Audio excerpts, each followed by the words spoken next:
ഇപ്പോൾ തുടങ്ങാൻ പോവുകയാണ് രാജ്യത്തെ ഏറ്റവും വലിയ വിചാരണ, ആപ്കി അദാലത്ത്.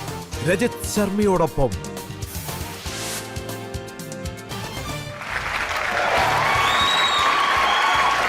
നമസ്കാരം. നമസ്കാരം. Thank you. ആപ്കി അദാലത്തിലേക്ക് നിങ്ങളെ എല്ലാവരെയും സ്വാഗതം ചെയ്യുന്നു. ആപ്കി അദാലത്തിൽ ഇന്ന് നമ്മുടെ അതിഥി, ഇവർ തന്റെ അധ്വാനം കൊണ്ടും കഴിവുകൊണ്ടും തന്റെ ധൈര്യം കൊണ്ടും തന്റെ സംസാരം കൊണ്ടും എപ്പോഴും ചർച്ച ചെയ്യുന്ന ഒരു വ്യക്തിയാണ്. ഏത് കാര്യത്തെക്കുറിച്ചും ഇവർക്കൊരു വ്യക്തതയുണ്ട്. ജനങ്ങളുടെ മനസ്സിനെ ആകർഷിച്ച മോദി ഗവൺമെന്റിൽ വളരെ ചെറുപ്പത്തിൽ തന്നെ ക്യാബിനറ്റ് മിനിസ്റ്ററായ ഒരു വ്യക്തി. Please welcome Smriti Irani.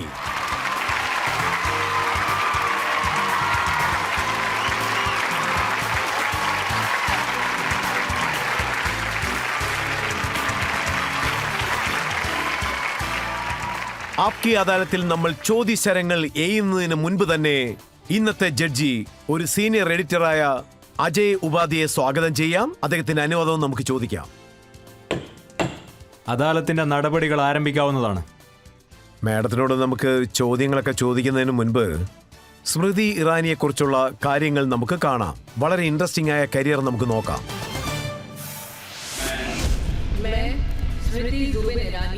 സ്മൃതി ഇറാനി മോദി സർക്കാരിൽ child and women affair and minority അഫെയറിന്റെ മിനിസ്റ്ററാണ്.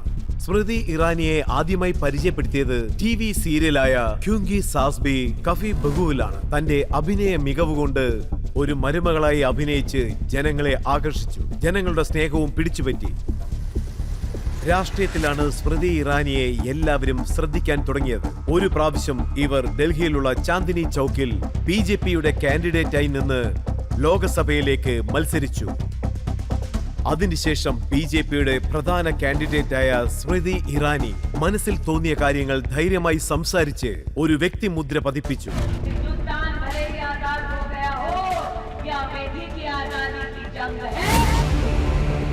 സ്മൃതി ഇറാനി രാജ്യസഭയിലെ മെമ്പറായി.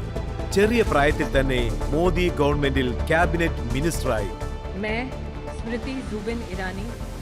കഴിഞ്ഞ പ്രാവശ്യം നടന്ന ലോക്സഭാ ഇലക്ഷനിൽ സ്മൃതി ഇറാനി 40 വർഷമായി ഗാന്ധി കുടുംബത്തിന്റെ കുത്തക മണ്ഡലമായ അമേഠിയിൽ രാഹുൽ ഗാന്ധിയെ തോൽപ്പിച്ച് എല്ലാവരെയും അത്ഭുതപ്പെടുത്തി. ഇന്നും രാജ്യത്ത് എവിടെയൊക്കെ ഇലക്ഷൻ നടക്കുന്നുവോ അവിടെയെല്ലാം സ്മൃതി ഇറാനി BJPയുടെ സ്റ്റാർ ക്യാമ്പയിനറായി വന്ന് ഒരു കലക്ക് കലക്കും. സ്മൃതി ഇറാനി ഹിന്ദി, ബംഗാളി, മറാഠി, ഗുജറാത്തി ഒപ്പം പഞ്ചാബി ഭാഷയിലും വളരെ സരളമായി സംസാരിക്കും. ഒരു പബ്ലിക് സ്പീക്കറായിരുന്ന് ജനങ്ങളുടെ മനസ്സിനെ ഇവർ കീഴടക്കി. TV സ്ക്രീനാണെങ്കിലും അല്ല രാഷ്ട്രീയ വേദിയാണെങ്കിലും സ്മൃതി ഇറാനി തന്റേതായ ഒരു ലോകം സൃഷ്ടിച്ചു. ഇത് ഭാഗ്യം കൊണ്ട് മാത്രം സംഭവിക്കുന്ന ഒരു കാര്യമല്ല. അവരുടെ കഠിനമായ പരിശ്രമവും കഷ്ടപ്പാടും മുഖേനയാണ് ലഭിച്ചത്.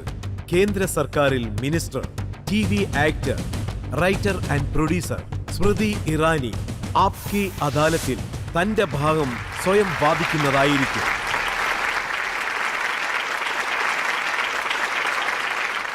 സ്മൃതി മാഡം, താങ്കൾക്ക് പല അവതാരങ്ങളുണ്ട്. പക്ഷേ 8 വർഷം തുളസി എന്ന ക്യാരക്ടറിൽ താങ്കൾ ജനങ്ങളുടെ മനസ്സിനെ ആകർഷിച്ചു. ഇപ്പോഴും ജനങ്ങൾ അത് മറക്കുന്നില്ല. ഇപ്പോഴും അവർ ശരിക്കും മിസ് ചെയ്യുന്നുണ്ട്. നിങ്ങളും മിസ് ചെയ്യുന്നുണ്ടോ? രജിത് സർ, എനിക്ക് കുട്ടികളെ നോക്കാൻ പറ്റാത്ത കാരണം മരുമകളുടെ റോളിനെ കുറിച്ച് എനിക്കറിയില്ല. എനിക്ക് തോന്നുന്നത് ചില ആളുകൾക്ക് ദൈവാനുഗ്രഹം ആവശ്യത്തിലധികം കിട്ടിയിട്ടുണ്ടെന്നാണ്. എങ്കിലും പറയുകയാണെങ്കിൽ ചിലർ ജനിക്കുന്ന കുടുംബത്തിൽ ഒരു 200 രൂപ പോലും ഉണ്ടാവില്ല. മാത്രമല്ല, ജനിക്കുന്നത് പെൺകുഞ്ഞാണെങ്കിൽ കുറ്റം പറയാനും തുടങ്ങും. അയ്യോ, പെണ്ണാണോ ജനിച്ചതെന്ന് ചോദിക്കും. എങ്ങനെയെങ്കിലും ഇവളെ കല്യാണം കഴിപ്പിക്കണം, അല്ലാതെ വേറെന്ത് ചെയ്യാനാ? ഇങ്ങനെയൊക്കെ പറയുന്ന പെൺകുട്ടി ഒരു ദിവസം ഇന്ത്യൻ രാഷ്ട്രീയത്തിലും അതുപോലെ നമ്മുടെ നാട്ടിലെ മീഡിയകളിലും നിറഞ്ഞു നിൽക്കുമ്പോൾ ഇതിനെ ഓർത്ത് സ്ത്രീകളെല്ലാവരും അഭിമാനം കൊള്ളണം. ഇത് ഞാൻ നിങ്ങളോട് അഹങ്കാരത്തോടെയല്ല പറയുന്നത്. ഇത് സ്ത്രീവർഗത്തിന്റെ അഭിമാനം എന്നാണ് പറയുന്നത്. ഇന്ന് ഞങ്ങളോട് വെല്ലുവിളിക്കുമ്പോൾ ഭാരതത്തിലെ മുഴുവൻ സ്ത്രീകളും, അതും സാധാരണ കുടുംബത്തിൽ ജനിച്ച സ്ത്രീകൾ, ധൈര്യമായി മുന്നോട്ടു വന്ന കഠിന പ്രയത്നത്തോടെ അധ്വാനിക്കുന്നു. അവർക്ക് എന്തായാലും ദൈവാനുഗ്രഹം കിട്ടിയിരിക്കും.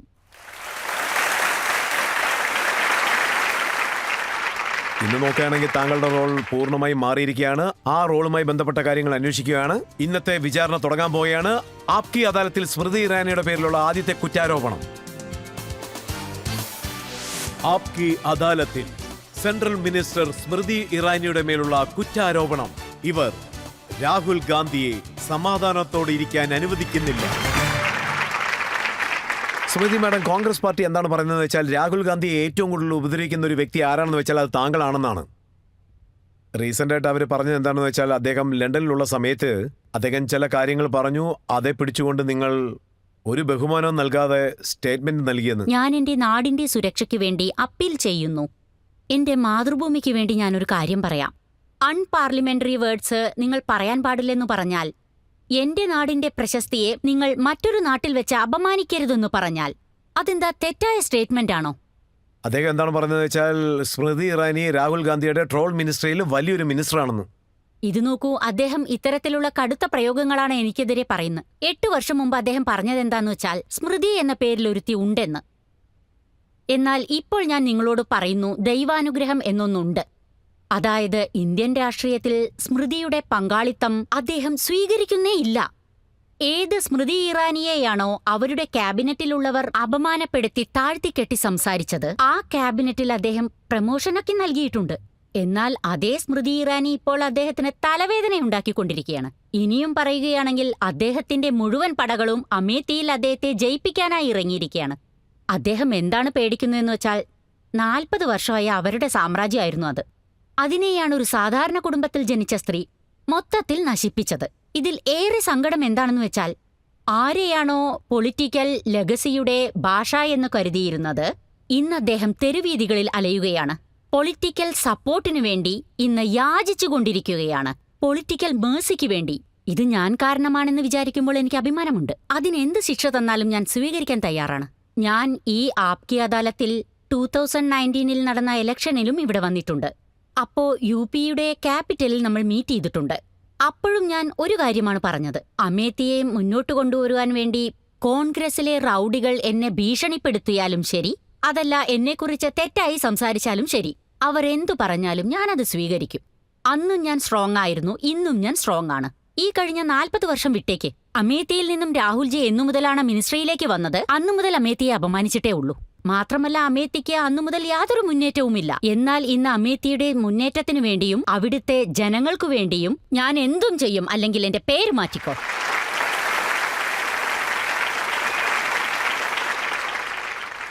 പക്ഷെ മാഡം, ഇപ്പോ സ്മൃതി വരെ അല്ല ഈ കാര്യങ്ങൾ നിൽക്കുന്നത്.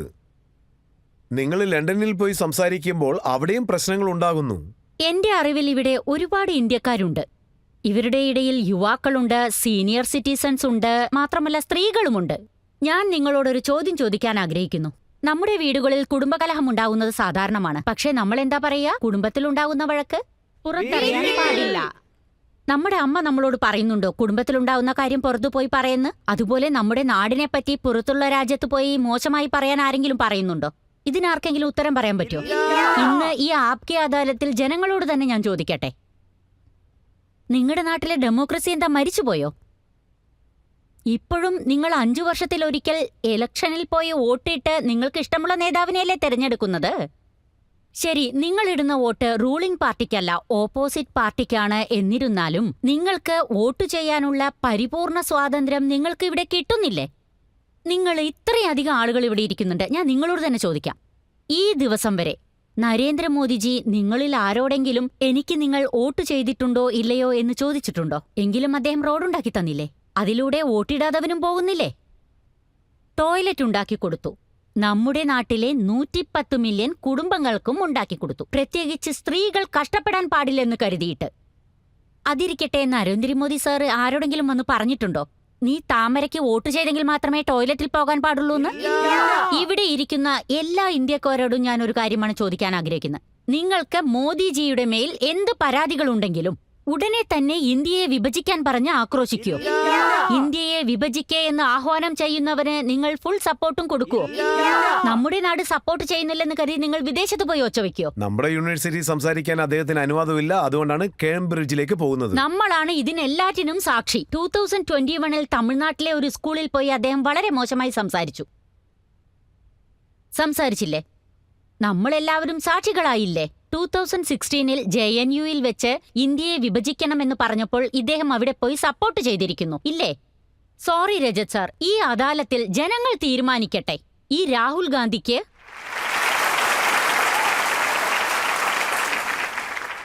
രാഹുൽ ഗാന്ധി ഇവിടെ നിന്ന് പുറപ്പെട്ട് വിദേശത്തു പോയി, അതും ഏത് രാജ്യത്ത്? നമ്മളെ വർഷങ്ങളോളം അടക്കി ഭരിച്ചിരുന്ന രാജ്യത്ത്. ആ രാജ്യത്ത് പോയി ഇങ്ങനെയൊക്കെ സംസാരിക്കുന്നത് എന്താ നല്ല കാര്യമാണോ? ഇന്റർനാഷണൽ പവേഴ്സ് എല്ലാവരും പുറപ്പെട്ടു വരൂ, ഇന്ത്യയെ ഒരു കൈ നോക്കൂ എന്ന് പറയുന്നു. ഇതൊക്കെ ശത്രുക്കളെയല്ലേ ചെയ്യാ രജത് സർ? പ്രീതി മാഡം, അദ്ദേഹം എന്താണ് പറയുന്നത് വെച്ചാൽ ഇവിടുത്തെ യൂണിവേഴ്സിറ്റിയിൽ സംസാരിക്കാൻ അനുവദിക്കുന്നില്ലെന്ന്. പാർലമെന്റിൽ പോലും ഇന്ത്യയെ അദ്ദേഹത്തെ വിഭജിക്കൂ എന്ന് പറഞ്ഞിട്ടല്ലേ പാർലമെന്റിൽ വന്നിരിക്കുന്നത്. പോലും സംസാരിക്കാൻ ആക്രോശിച്ചു അനുവദിക്കുന്നില്ലെന്ന്. വന്നിരിക്കുന്നു രജത് സർ. അദ്ദേഹം പാർലമെന്റിൽ ചെയ്യുന്ന രീതികൾ ശ്രദ്ധിച്ചിട്ടുണ്ടോ രജത് സർ? ഈ കുടുംബക്കാർ ചില പ്രത്യേക ആളുകളെ സെലക്ട് ചെയ്തിട്ടാണ് പാർലമെന്റിലേക്ക് അയക്കുന്നത്. രാഹുൽ ഗാന്ധി എല്ലാവരുടെയും മുന്നിൽ വെച്ച് ഉറക്കെ പറയുന്നു, എല്ലാരെയും കൊന്നുകളയാനായിട്ട്. ഗാന്ധി കുടുംബത്തിന്റെ മേലും ഞാൻ കുറ്റം ആരോപിക്കുന്നു. അവരുടെ കോൺഗ്രസ് പാർട്ടിയിലെ ഒരാള് തന്നെ പബ്ലിക്കായി പറഞ്ഞിരിക്കുന്നു 4-5 പേരെ കൊല്ലാനായിട്ട്. ആരെയാ കൊല്ലാൻ പറഞ്ഞതെന്ന് ഞാൻ ഇവിടെ പറയുന്നില്ല.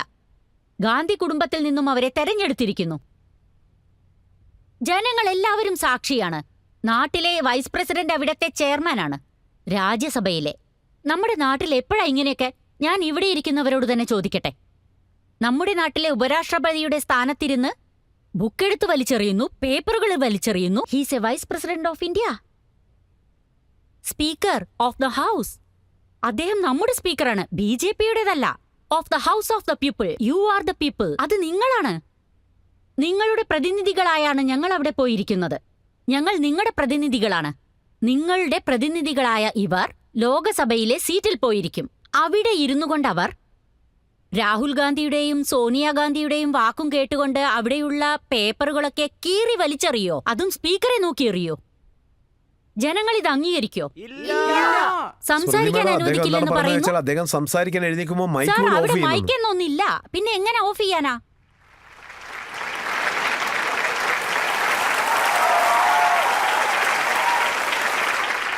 ശരി, അത് വിട്ടേക്ക്. ശരി, നിങ്ങൾ തന്നെ പറ. നിങ്ങളിൽ എത്ര പേർ കോൺഗ്രസിന്റെ പ്രസ് കോൺഫറൻസ് കണ്ടിട്ടുണ്ട്? അവിടെ സംസാരിക്കാൻ പോലും അസിസ്റ്റന്റ് വേണം.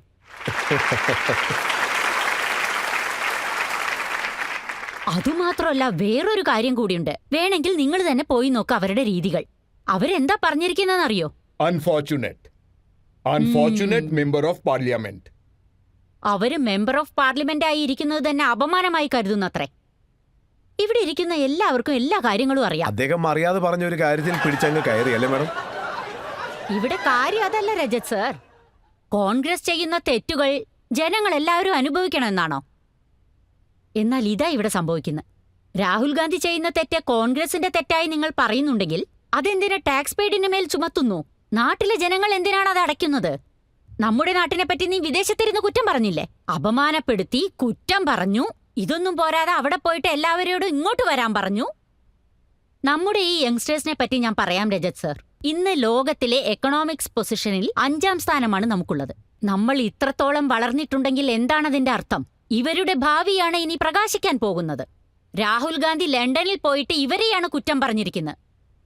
ഞങ്ങൾ പാർലമെന്റിൽ എല്ലാം സംസാരിക്കും, ഇലക്ഷൻ ക്യാമ്പയിനിൽ വെച്ച് വഴക്കുണ്ടാക്കും.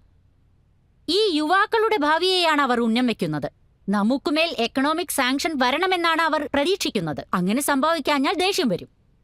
നമ്മുടെ രാജ്യത്തിനുമേൽ വേറെ ഏതെങ്കിലും ഒരു രാജ്യം സാമ്പത്തിക ഉപരോധം വിധിക്കുന്നുണ്ടെങ്കിൽ, അല്ലെങ്കിൽ ആരെങ്കിലും നമ്മുടെ സാമ്പത്തിക ഭദ്രതയെ ആക്രമിച്ചാൽ ഇവരുടെയൊക്കെ സ്വപ്നങ്ങളാണ് ഇല്ലാതാകുന്നത്.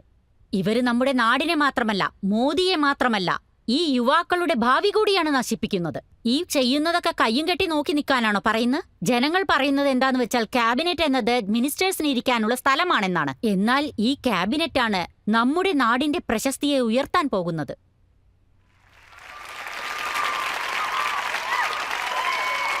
നമ്മുടെ ത്രിവർണ പതാകയുണ്ടല്ലോ, അത് വെറുതെ കാറ്റിൽ പറക്കുന്നതല്ല. അതിനുവേണ്ടി പല ആളുകൾ ജീവത്യാഗം ചെയ്തിട്ടുണ്ട്. പക്ഷെ ഞാൻ കോൺഗ്രസ് ലീഡർ മല്ലികാർജുന ഖാർഗെയുടെ സ്റ്റേറ്റ്മെന്റ് കണ്ടു. അദ്ദേഹം പറയുന്നത് എന്താണെന്ന് വെച്ചാൽ രാഹുൽ ഗാന്ധി ക്ഷമ ചോദിക്കില്ലെന്ന്. കോൺഗ്രസിലെ ഈ ഗാന്ധി കുടുംബമുണ്ടല്ലോ, അവർ അഹങ്കാരം പിടിച്ചവരാ. അത്തരത്തിലൊരു സർട്ടിഫിക്കറ്റ് മല്ലികാർജുൻ ഖാർഗെ തന്നെ അവർക്ക് നൽകി കഴിഞ്ഞു. അദ്ദേഹം 2-3 കാര്യങ്ങൾ പറഞ്ഞിട്ടുണ്ട്. എന്തൊക്കെയാ? അതായത് പ്രധാനമന്ത്രി മോദി എപ്പോ ചൈനയിലേക്ക് പോയോ അവിടെ അദ്ദേഹം സംസാരിച്ചത് ഇന്ത്യയിലെ ജനങ്ങൾ ആദ്യമെല്ലാം ഇന്ത്യയിൽ ജനിച്ചത് നാണക്കേടായിട്ടാണ് കരുതിയതെന്ന്. പ്രൈം മിനിസ്റ്റർ എപ്പോൾ സൗത്ത് കൊറിയയിലേക്ക് പോയോ ഇന്ത്യയിലെ ജനങ്ങൾ ഇന്ത്യയിൽ ജനിച്ചത് വളരെ പാവമാണെന്ന് പറഞ്ഞതായിട്ട് അദ്ദേഹം പോയി പറഞ്ഞെന്ന്. അദ്ദേഹം പറയുന്നു മോദി ഇതുപോലെ വിദേശ രാജ്യങ്ങളിൽ പോയി പറയുകയാണെങ്കിൽ അപ്പോൾ രാഹുൽ ഗാന്ധി പറയുന്നതിൽ എന്താ അതൊക്കെ തെറ്റെന്ന്? ശരി, നരേന്ദ്രമോദി ഇത് എപ്പോഴെങ്കിലും പറഞ്ഞിട്ടുണ്ടോ? അതായത് ജനാധിപത്യം ഇന്ത്യയിൽ നശിച്ചു പോയെന്ന് എപ്പോഴെങ്കിലും പറഞ്ഞിട്ടുണ്ടോ? ഇല്ല അല്ലേ? അതല്ലെങ്കിൽ നരേന്ദ്രമോദി ഇതെങ്കിലും പറഞ്ഞിട്ടുണ്ടോ? അതായത് ജനാധിപത്യ ചട്ടക്കൂട് ഇന്ത്യയിൽ നശിച്ചു പോയെന്ന് പറഞ്ഞിട്ടുണ്ടോ? അദ്ദേഹം പറയില്ല. ഞാനിന്ന് മല്ലികാർജുന ഖാർജെയോട് എന്തിന് ജനങ്ങൾ ഇവിടെയുണ്ടല്ലോ അവരുടെ മുന്നിൽ വെച്ച് പറയാം, നിങ്ങൾ വിളിച്ചാൽ ഞാൻ തീർച്ചയായും ഇവിടെ വന്നിരിക്കും. നിങ്ങൾ ഒരു കാര്യം ചെയ്യേ രജത് സാർ, നിങ്ങൾ ആ രാഹുൽ ഗാന്ധി ഒന്ന് വിളിച്ചു നോക്ക്, അദ്ദേഹം ഓടി ഒളിക്കും.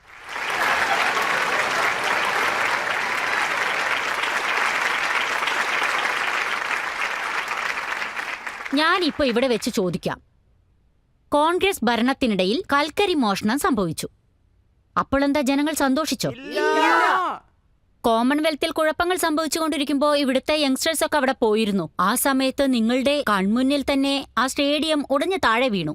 അന്നും ഈ യുവാക്കൾ സന്തോഷിക്കുമായിരുന്നോ? അല്ല, എനിക്ക് അറിയാഞ്ഞിട്ട് ചോദിക്കുക, 2014 മുമ്പ് ഇവിടെ കോൺഗ്രസ് എന്തായിരുന്നു ചെയ്തുകൊണ്ടിരുന്നത്? നമ്മുടെ നാടിന് മാത്രമല്ല വിദേശ രാജ്യങ്ങൾക്ക് പോലും അറിയാം. India has a bleak future. അതുമാത്രമല്ല അമേഠിയിൽ നിന്നുപോലും ഒരാൾ നമ്മളോട് വന്നു പറഞ്ഞു, ചേച്ചി 2014 മുമ്പുള്ള ഈ ഇറ്റാലിയൻ എക്കണോമിക് ഉണ്ടല്ലോ 5-ലായിരുന്നു അത് ചേച്ചി. പിന്നെ ഈ ഇന്ത്യൻ എക്കണോമിക് ഉണ്ടല്ലോ 8, 9, 10-ലായിരുന്നു അത്. എന്നാൽ ഇന്നത് ആകെ മാറിമറിഞ്ഞ് നമ്മൾ 5-ലും അവർ 10-ലുമാണ്. അവരെന്താണ് പറയുന്നത് വെച്ചാൽ BJP-ക്കാര് ദേശഭക്തി ഒരിക്കലും പഠിപ്പിച്ചു തരണ്ടാന്ന്. ഞങ്ങളുടെ ഗാന്ധി കുടുംബത്തിൽ ഇന്ദിരാഗാന്ധി ത്യാഗം ചെയ്തു, രാജീവ് ഗാന്ധി ജീവൻ ത്യാഗം ചെയ്തു. അപ്പൊ കാർഗെ എന്തായിരുന്നു ചെയ്തത്? വേണമെന്ന് വെച്ചാണോ ആത്മഹത്യ ചെയ്യാൻ ശ്രമിച്ചത്? അല്ലല്ല. ഇല്ല, ഒരു മിനിറ്റ്, ഇത് മികച്ച ആരോപണാണ്. ഇപ്പൊ കാർഗെ സാർ എന്താ പറഞ്ഞു വരുന്നത്? ഇവരെല്ലാവരും വേണമെന്ന് വെച്ച് the assassination of the prime minister. Rajat sir, ഇതാണ് വളരെ വലിയ കാര്യം. അദ്ദേഹം എന്താണ് പറയുന്നതെന്ന് വെച്ചാൽ ഈ കുടുംബം രാജ്യത്തിന് വേണ്ടി ത്യാഗം ചെയ്തിട്ടുണ്ട്, ഇന്ദിരാഗാന്ധിയും രാജീവ് ഗാന്ധിയും ത്യാഗം ചെയ്തിരിക്കുന്നു, പക്ഷേ നിങ്ങളുടെ കുടുംബത്തിൽ നിന്നും ഒരു നായ് പോലും ഇതുവരെ ചത്തിട്ടില്ലെന്ന്. ഇവിടെ എത്ര ആളുകൾ ഇരിക്കുന്നുണ്ട്? മിലിറ്ററിയിൽ ജോലി ചെയ്യുന്നവർ പോലും ഉണ്ടാവുമല്ലോ. മിലിറ്ററിയിലെ കുടുംബാംഗങ്ങൾ ആരെങ്കിലും ഉണ്ടോ? എന്റെ കുടുംബത്തിൽ ഒരാൾ ജീവത്യാഗം ചെയ്തിരിക്കുന്നു, അതുകൊണ്ട് എന്നെ PM ആക്കൂ എന്ന് ആരെങ്കിലും ചോദിച്ചിട്ടുണ്ടോ? ഇവിടെ ഇരിക്കുന്ന ആളുകളിൽ എത്ര മിലിറ്ററി കുടുംബാംഗങ്ങൾ ഉണ്ടെന്ന് നോക്കൂ. കാർഗെ സാർ ഇവിടെ എടുത്തു പറയുന്നുണ്ടോ? ഇവിടെയുള്ള പലരും പറയുന്നുണ്ടല്ലോ, ഞങ്ങൾ മിലിറ്ററി കുടുംബാംഗങ്ങളാണ്, പക്ഷേ കോൺഗ്രസ് അല്ല എന്ന് വെച്ച് കാർഗെ ഇവരെയൊക്കെ വഴക്ക് പറയുന്നു. ഞാൻ നിങ്ങളുടെ മുന്നിൽ തെളിവുകൾ നിരത്തി. അപ്പൊ ഇവരാണോ പട്ടികൾ, അല്ല ഞങ്ങളാണോ പട്ടികൾ? ഇതിനെക്കുറിച്ച് അദ്ദേഹത്തിനോട് തന്നെ ചോദിക്കണം. ചെന്ന് ചോദിക്കേ. അവരുപയോഗിക്കുന്ന ലാംഗ്വേജ് നോക്കണം. ഓഡിയൻസ് ആയിരിക്കുന്നുണ്ടല്ലോ, ഇവരൊക്കെ ആരാ? അതായത് ഇവരുടെ പേരിന്റെ പിന്നിൽ ഗാന്ധി എന്ന വാക്കില്ലെങ്കിൽ ഇവർ ചെയ്യുന്ന ത്യാഗത്തിനൊന്നും യാതൊരു വിലയുമില്ലേ? വളരെ നന്നായിട്ട് പറഞ്ഞു. നിക്ക്, ഞാൻ മറ്റൊന്നുകൂടി ചോദിക്കട്ടെ. ഇവിടെ പ്രായം കുറഞ്ഞവരുണ്ടല്ലോ, അതായത് കുട്ടികൾ. നിങ്ങളോട് ആരെങ്കിലും വന്ന് പറയുന്നുണ്ടോ നിങ്ങളുടെ നാടിനു വേണ്ടി എന്തെങ്കിലും ചെയ്യൂ എന്ന് പറയുന്നുണ്ടെങ്കിൽ നിങ്ങളുടെ ഇടയിൽ നിന്നും അതിനുവേണ്ടി ആരൊക്കെ വിലപേശും? ഇതാണ് പുതിയ ഭാരതം രജത് സർ. അതുണ്ടല്ലോ മല്ലികാർജുൻ ഖാഡ്ഗെ, അദ്ദേഹത്തിനും ശരി ഈ രാഹുൽ ഗാന്ധിക്കും ശരി ഇതൊന്നും കണ്ണിൽ കാണില്ല. ഇവരാണ് നമ്മുടെ നാടിന്റെ ആധാരമെന്ന് പറയുവിൻ. 25 വർഷത്തിനു ശേഷം നമ്മൾ കാണാൻ പോകുന്ന ഭാരതം ഇവരാണ്. ഭാരതത്തിന്റെ ഒരു നല്ല കാല പ്രതീക്ഷ ഇവരിലാണുള്ളത്.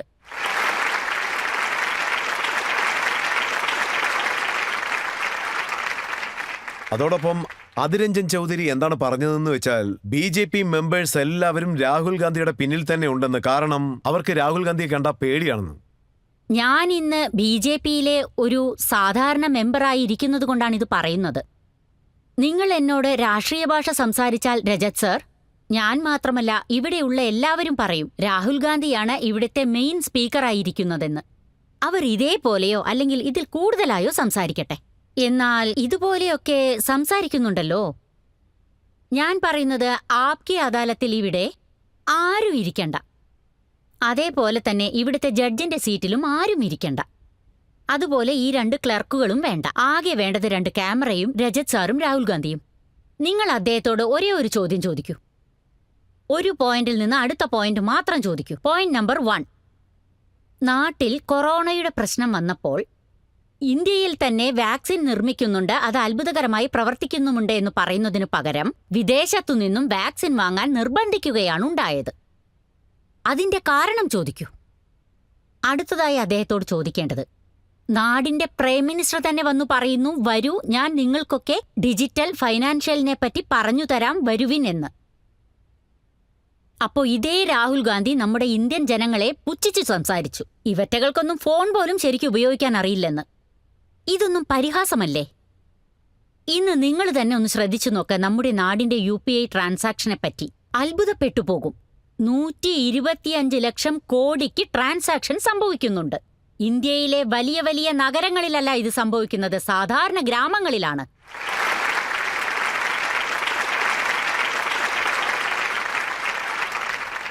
ഇപ്രകാരം നമ്മുടെ ഭാരതം മുന്നേറിക്കൊണ്ടിരിക്കുകയാണ്.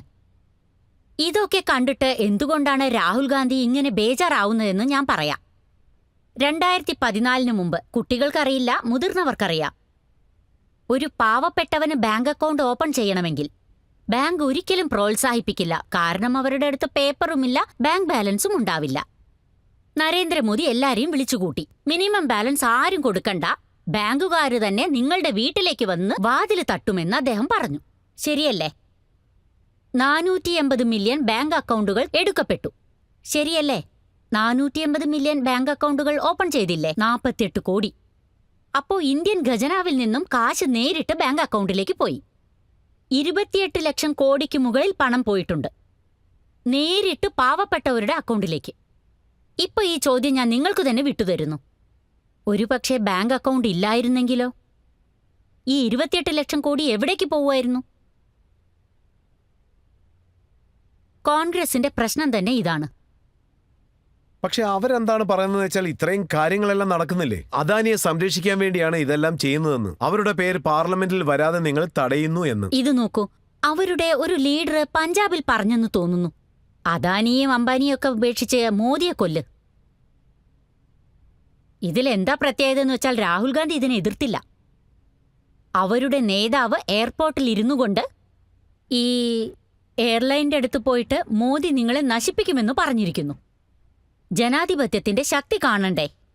നിങ്ങളെല്ലാവരും വോട്ട് ചെയ്ത് ജയിപ്പിച്ച മോദിയെ കൊല്ലണമെന്ന് ഇവരൊക്കെ, അതായത് കോൺഗ്രസ്കാരൊക്കെ സംസാരിച്ചുകൊണ്ടിരിക്കുന്നു. എന്നാൽ നിങ്ങളുടെ PM ആകട്ടെ ചിരിച്ചുകൊണ്ട് ജോലി നോക്കിക്കൊണ്ടിരിക്കുന്നു. അതുമാത്രമല്ല, നിങ്ങളുടെ PMന്റെ മരിച്ചുപോയ അമ്മയെയും മരിച്ചുപോയ അച്ഛനെയും വൃത്തികെട്ട രീതിയിൽ സംസാരിച്ചിരുന്നു ഇവർ. 100 വയസ്സിലാണ് അവർ മരിച്ചിരിക്കുന്നത്. എന്നിട്ട് കോൺഗ്രസ് എന്താ ചെയ്തത്? ഞാൻ നിങ്ങളോട് ആ ചോദ്യം ചോദിക്കാം.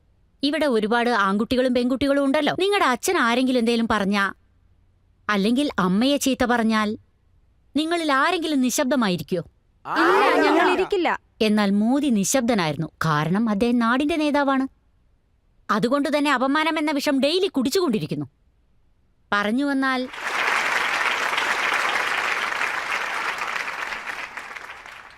ഇനി അദാനിയെപ്പറ്റി പറയുകയാണെങ്കിൽ, എവിടെയെങ്കിലും വെച്ച് വഴിതെറ്റി രാഹുൽ ഗാന്ധിയെ കണ്ടാൽ അദ്ദേഹത്തോട് 5 കാര്യങ്ങൾ ചോദിക്ക്. പോയിന്റ് നമ്പർ 1, അദ്ദേഹത്തിന്റെ അമ്മ UPIയുടെ നേതാവായിരുന്നു.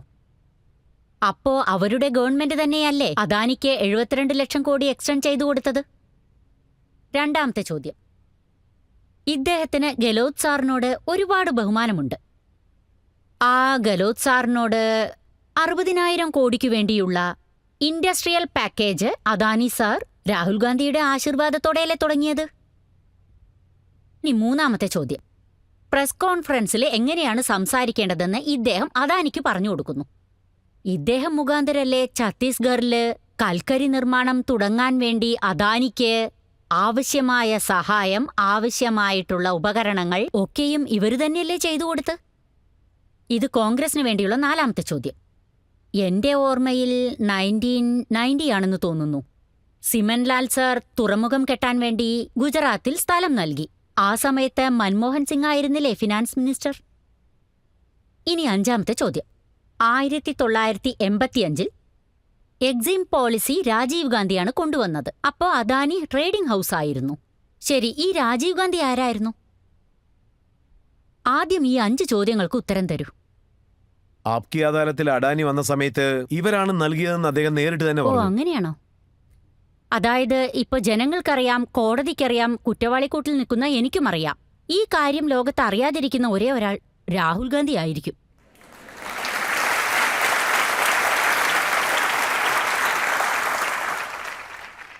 പിന്നെ ഇക്കാര്യം ഒരു കോൺഗ്രസിന്റെ ലീഡറാണ് എഴുതിയിരിക്കുന്നത്.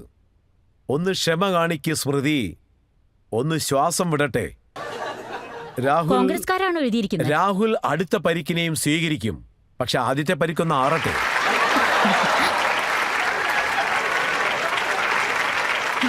ഇത് കോൺഗ്രസ്കാരാണോ എഴുതിയിരിക്കുന്നത്? ആ മഹാപുരുഷൻ ആരാ? അദ്ദേഹത്തിന്റെ പേര് ഞാൻ പറയില്ല, അദ്ദേഹം എന്റെ സുഹൃത്താണ്.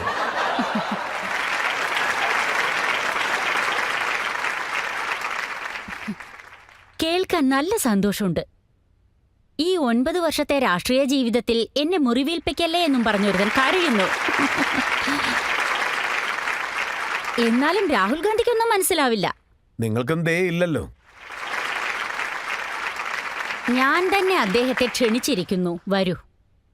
കുറച്ചു ദിവസം അമേത്തിയിൽ ജീവിച്ചു നോക്കാം, അപ്പറിയാം.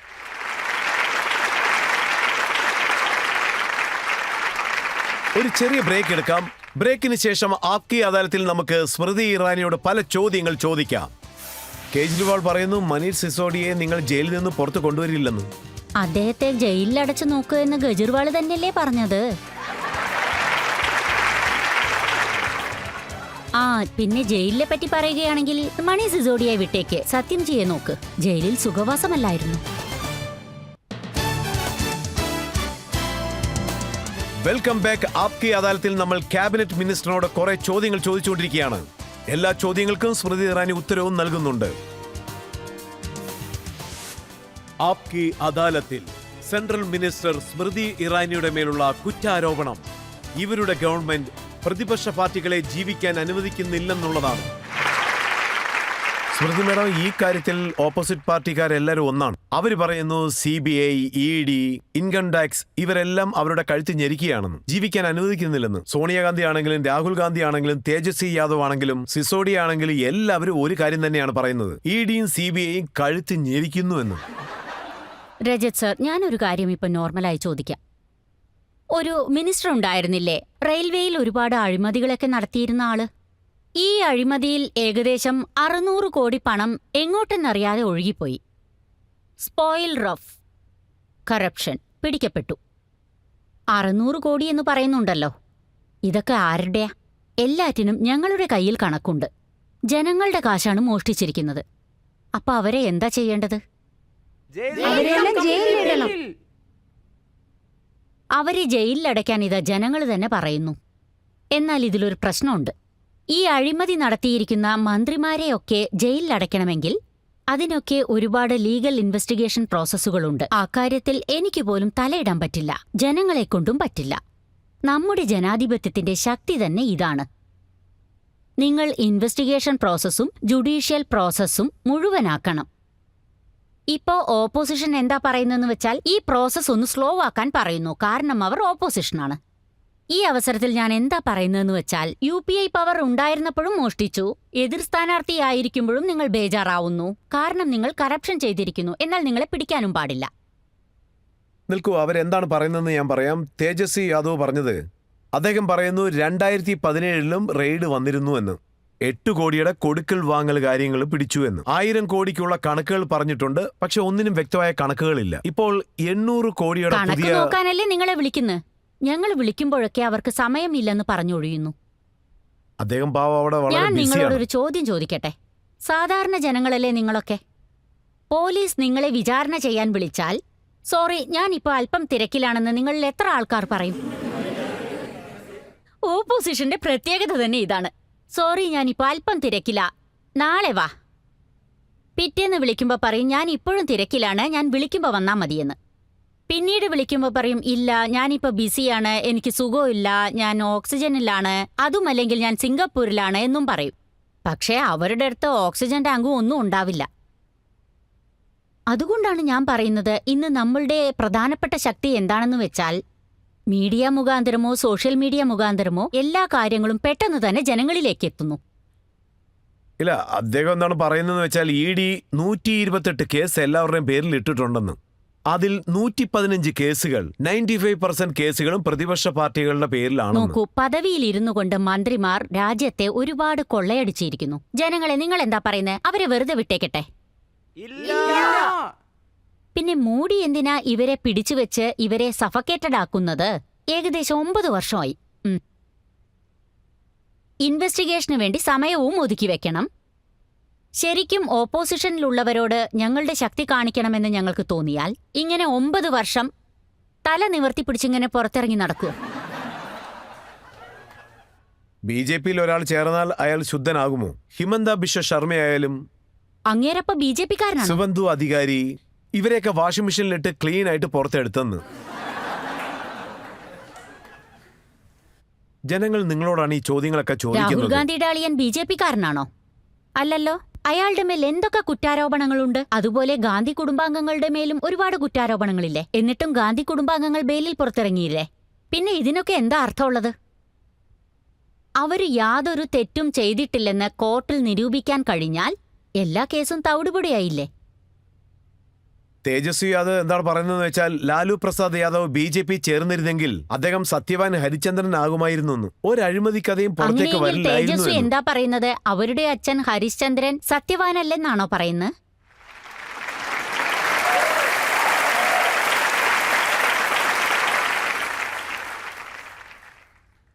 ഇതല്ലേ അദ്ദേഹം പറഞ്ഞു വരുന്നത്?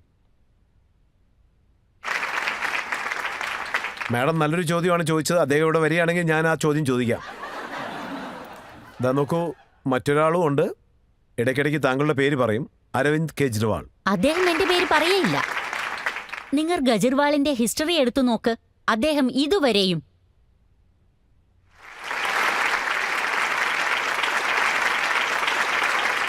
അദ്ദേഹം പറയുന്നത് എന്താണെന്ന് വെച്ചാൽ മനീഷ് സിസോഡിയുടെ മേൽ ഒന്നിനുമേൽ ഒന്നായി കേസ് ഇട്ടുകൊണ്ടിരിക്കുകയാണെന്ന്. അദ്ദേഹത്തെ പുറത്തു കൊണ്ടുവരാൻ ഇന്നലെ സമ്മതിക്കുന്നില്ല. ഡൽഹിയിലിരുന്ന് അദ്ദേഹം അല്ലേ പറഞ്ഞത് സിസോഡിയയുടെ കാര്യം പറയരുതെന്ന്? അതെ അതെ, ഇന്നലെ സംസാരിച്ചായിരുന്നു. അത് തന്നെ. കുപ്പയെക്കുറിച്ച് വേണമെങ്കിൽ സംസാരിക്കാം, മനീഷിനെ കുറിച്ച് സംസാരിക്കേണ്ടെന്നാണ് അദ്ദേഹം പറയുന്നത്. അദ്ദേഹം രാഷ്ട്രീയത്തെ പറ്റി സംസാരിക്കുകയില്ല, കുപ്പയെ പറ്റി മാത്രമേ പറയൂ.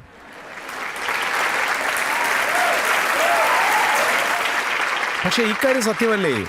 സിസോഡിയക്കെതിരായിട്ട് ആദ്യം CBI വന്നു, പിന്നെ ED വന്നു. ഈ ഇങ്ങനെ ചവറ്റുകുപ്പയാണ് ഒന്നൊന്നായിട്ട് ഒരുപാട് കാലം ഇങ്ങനെ കാത്തിരിക്കുന്നത്. പത്രസമ്മേളനം നിർത്തിവെച്ച് എന്നെ വന്ന് ക്ലീൻ ചെയ്യെന്നും പറഞ്ഞിട്ട്. എന്താ ചെയ്യാ? അദ്ദേഹം തന്നെ മനീഷിൽ നിന്നും അകന്നു നിൽക്കല്ലേ. പിന്നെ ഞാനെന്തു പറയാനാ? ഒരു കാര്യം നമ്മളും ശ്രദ്ധിക്കേണ്ടതുണ്ട്. ഇവിടെ കസ്റ്റഡി എക്സ്റ്റെൻഡ് ആവുന്നുണ്ടെന്ന് വിചാരിക്കുക. കസ്റ്റഡിയെ ആരായിരിക്കും എക്സ്റ്റെൻഡ് ചെയ്യുക? കോർട്ടല്ലേ.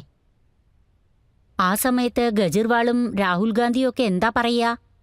അതായത് നമ്മുടെ നാട്ടിൽ നമ്മുടെ ജുഡീഷ്യൽ സിസ്റ്റത്തിന് സ്വാതന്ത്ര്യമില്ലെന്നോ?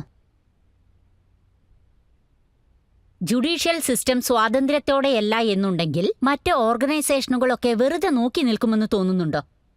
അദ്ദേഹം പറയുന്നു മനീഷ് സിസോഡിയയുടെ വീട്ടിൽ റെയ്ഡ് പോയി, ബന്ധുക്കളുടെ വീടുകളിൽ റെയ്ഡ് പോയി, ബാങ്ക് ലോക്കർ എല്ലാം ചെക്ക് ചെയ്തു, എന്നിട്ടും ഒന്നും കിട്ടിയില്ലെന്ന്. അതുകൊണ്ടായിരിക്കും അദ്ദേഹം അകത്തിരിക്കുന്നത്.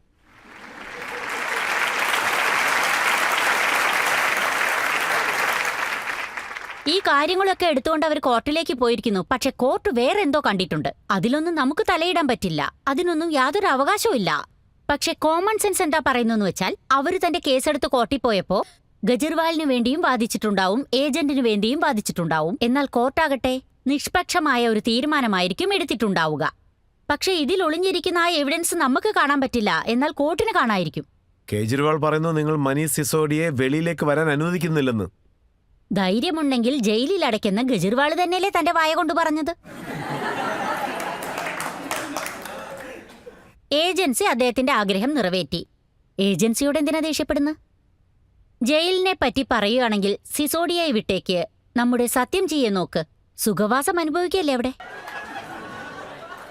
എനിക്കൊരു കാര്യം മാത്രം അറിയാം.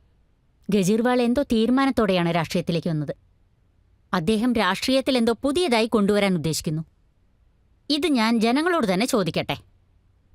അദ്ദേഹം നേരുള്ളവനാണോ? പുതിയ പുതിയ അഴിമതികളെക്കുറിച്ചൊക്കെ അദ്ദേഹമല്ലേ പഠിപ്പിച്ചു തരുന്നത്? പക്ഷേ മനീഷ് സിസോഡിയ എന്താണ് പറയുന്നത് വെച്ചാൽ എഡ്യൂക്കേഷനിൽ നന്നായിട്ട് ജോലി ചെയ്തെന്ന്.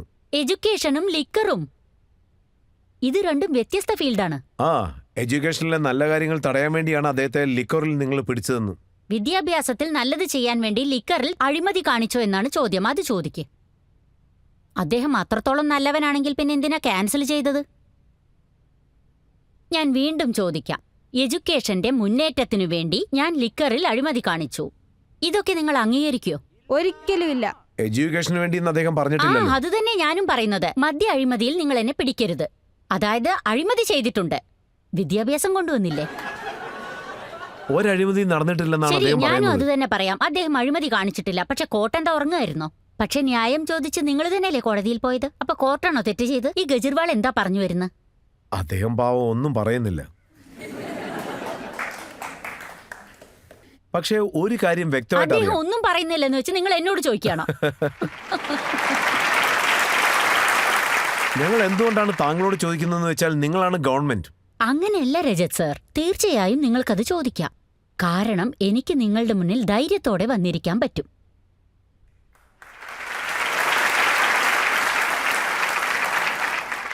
ഏത് രണ്ടാൾക്കാരെ പറ്റിയാണോ നിങ്ങൾ ഇവിടെ സംസാരിക്കുന്നത്? പക്ഷേ ഈ ഓഡിയൻസിനെ കുറിച്ചൊന്നും എനിക്ക് അറിയില്ല. ഈ യങ്സ്റ്റേഴ്സിനെ പറ്റി ഒന്നും അറിയില്ല. എവിടുന്നാ വന്നതെന്ന് പോലും അറിയില്ല. പക്ഷേ നിങ്ങൾ ആപ്കി അദാലത്ത് ഈ യങ്സ്റ്റേഴ്സിന്റെ മുന്നിലാണ് നടത്തേണ്ടത്. അതിൽ ഈ ഗജർവാളും ആം ആദ്മിക്കാരും എന്തായാലും എല്ലാവരും പങ്കെടുക്കണം. അവരുടെ ഇടയിൽ വെച്ച് ആപ്കി അദാലത്ത് നടത്ത്. ഞാൻ എല്ലാവരെയും വിളിച്ച് നടത്താറുണ്ട്. നിങ്ങൾ നടത്തുമായിരിക്കും, നിങ്ങൾ വിളിക്കും, അവര് പക്ഷേ വരില്ല. ഒരു ചെറിയ ബ്രേക്ക് നമുക്ക് എടുക്കാം. ബ്രേക്കിന് ശേഷം ആപ്കി അദാലത്തിൽ ധാരാളം ചോദ്യങ്ങൾ ചോദിക്കാനുണ്ട്. കാത്തിരിക്കുക. ഞങ്ങളുടെ നാടിനെ നിങ്ങൾ രാഷ്ട്രീയ രീതിയിൽ നോക്കിയാൽ ഒരു വൃത്തികെട്ട കുടുംബ രാഷ്ട്രീയത്തിനു വേണ്ടി അവരാണ് ഈ നാടിനെ വിഭജിച്ചിരിക്കുന്നത്. ഞാൻ നേരിട്ട് കുറ്റാരോപിക്കുന്നു. അവർ മതത്തിന്റെ പേരിൽ നാടിനെ വിഭജിച്ചിരിക്കുന്നു.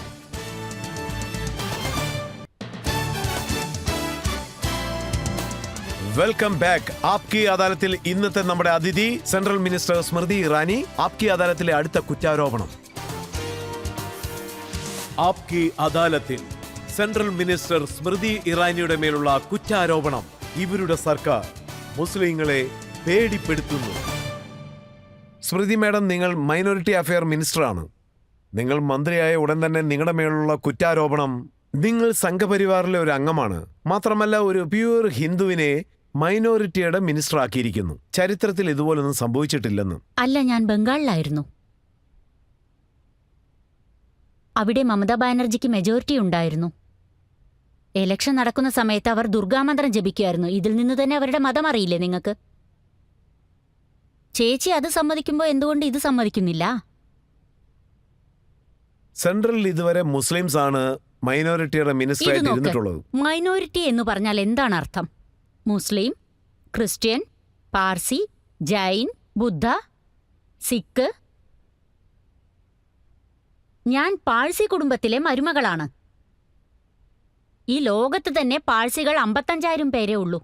നിങ്ങളാണ് വലിയൊരു മൈനോറിറ്റി. എന്നിരുന്നാലും ഞാൻ സന്തോഷവതിയാണ്. ഞാനുമായി ചർച്ച ചെയ്യുമ്പോൾ അവർ പറഞ്ഞതെന്താണെന്ന് വെച്ചാൽ, an Indian cannot be A minority in his or her own country. ഇത് എന്റെ രാജ്യമാണ്.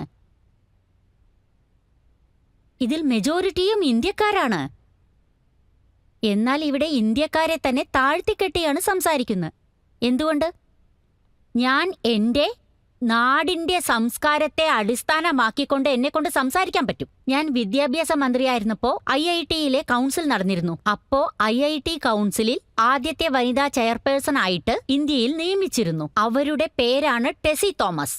അവരൊരു ക്രിസ്ത്യാനിയായിരുന്നതുകൊണ്ടല്ല അവരെ ആ സ്ഥാനത്തിരുത്തിയത്. എന്തുകൊണ്ടാണെന്ന് വെച്ചാൽ അവരൊരു മിസൈൽ വുമൺ ആയിരുന്നു.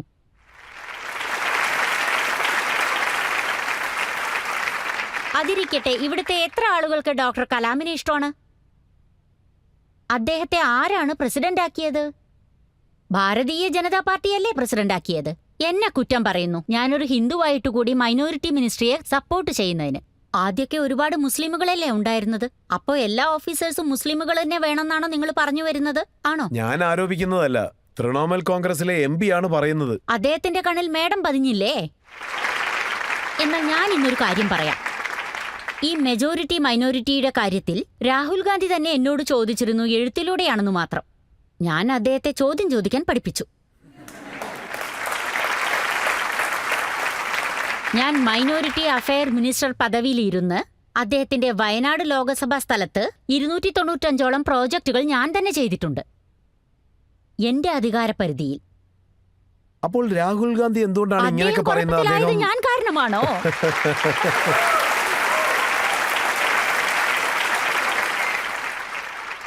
ലണ്ടനിൽ അദ്ദേഹം വെച്ച് ഒരുപാട് അദ്ദേഹം പറഞ്ഞത് കുഴപ്പത്തിലായിരുന്നു. കോർട്ടിലേക്ക് ജനയും അണിഞ്ഞോണ്ടാ പോയത്. എത്രമാത്രം കുഴപ്പത്തിലായിരുന്നു വെച്ചാൽ തന്റെ ഗോത്രം പോലും അറിയില്ലായിരുന്നു. എനിക്ക് പറഞ്ഞു വരികയാണെങ്കിൽ പാവം തോന്നും അദ്ദേഹത്തെ കണ്ട. എന്റെ രാഷ്ട്രീയ ജീവിതത്തിൽ ഇന്നുവരെ ആരും എന്നോട് ജാതിയോ ഗോത്രമോ ചോദിച്ചതില്ല. അദ്ദേഹം ഇലക്ഷനിൽ നിൽക്കാൻ വേണ്ടി മാത്രം എന്തിനായി ഹിന്ദുവേഷം അണിയുന്നത്? നിങ്ങൾ ആരെങ്കിലും പറഞ്ഞിരുന്നോ? അല്ല ആരെങ്കിലും ആധാരം ചോദിച്ചിരുന്നോ? ഇല്ലല്ലോ.